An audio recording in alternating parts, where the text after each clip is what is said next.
Yo, what's up? Mamposa Sports TV, tupo katika route yetu ya kila siku ya Tanzanite Bridge na tuko katika mazoezi yetu ya kila siku, na kama mnavyoniona nipo kwenye uzi mkali kabisa, uzi wa Usonji Run for Autism 2026. Uzi ni mkali sana kiasi kwamba mbio zishaisha, lakini bado naendelea kuutumia kwa sababu na enjoy kuvaa. Nipo comfortable na nafurahi kwa sababu nimeshiriki awareness hiyo ya kukimbia na ndugu yetu Lukiza mwenyewe, na niko na dada hapa. Mambo vipi? Poa. Kama kawaida.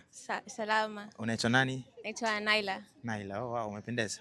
Asante. Kwanza binafsi nimefurahi unafanya mazoezi afu ukiwa umejistiri. Hiyo inaonyesha ni kiasi gani, yani nadhani unatuma ujumbe kwamba ukimbia sio lazima mpaka uvae nguo za ajabu ajabu.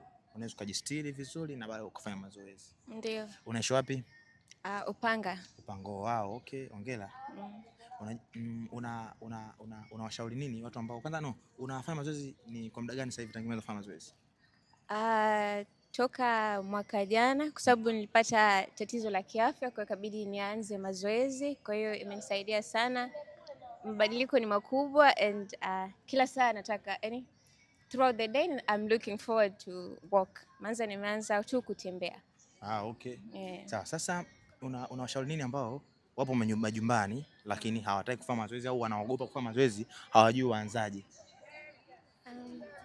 Okay, anza tu unavyoweza, anza kidogo. Ndio. Uko tu okay. Anza kidogo ndio. Anza kidogo alafu faida ni nyingi na utaona mabadiliko.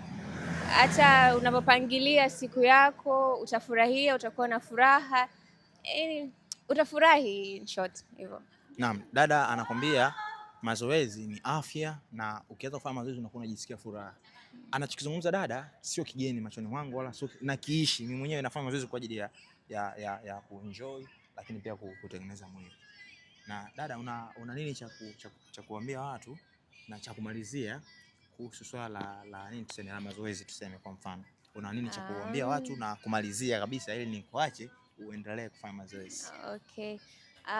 Fanya mazoezi kwa ajili ya afya yako, maana afya ndo kila kitu. Yeah. Ukiona afya basi kila kitu itakuwa vizuri, utafanya kazi vizuri, utakula vizuri, utaishi vizuri.